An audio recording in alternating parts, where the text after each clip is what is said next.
I've been doing programming for eons. It was always my curiosity to say, how do we get more young men into these programs, particularly those in those marginalized areas who we really want to provide this information to.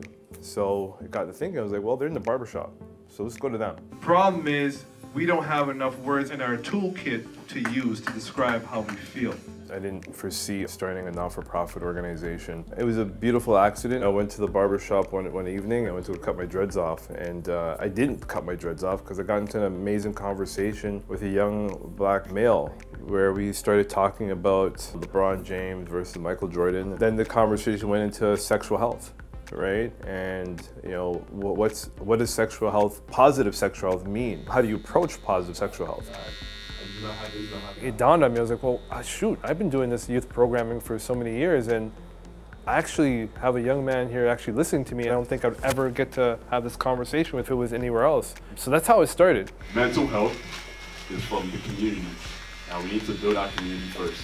It's been an opportunity where the community is speaking with one another. It's a relaxing, it's a safe space where we hold deep conversations to talk about the many entry points to Black masculinities.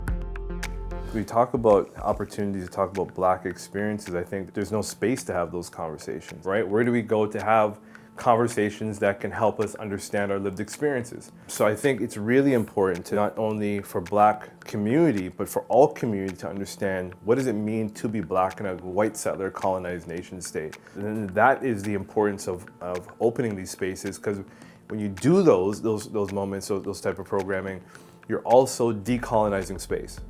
Right? And you're doing it in a way, trusting you're doing it in solidarity and humanizing, right? So I applaud any group who's doing the spaces for different races or ethnic groups for doing that, because I think we all need to learn from each other and how we live, how we are human. Shout out to you guys. As much as you read things in books or scholarship, to actually hear many Black folk provide their lived experiences in meaningful ways and articulate the way they do with such passion and such vulnerability, it really gives me the inroad to reflect more on what it really means to be Black. We don't see ourselves in that curriculum.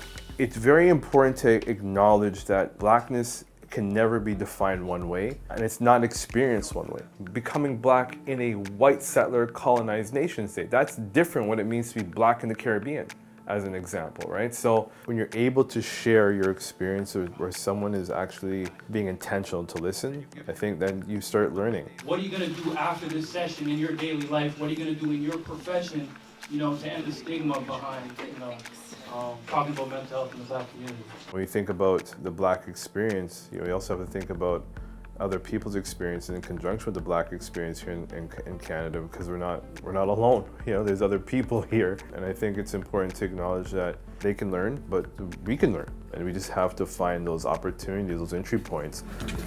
Move forward. I would like to see it, just really seeing people come to these programs and just being vulnerable and sharing, and just seeing the benefit of these programs.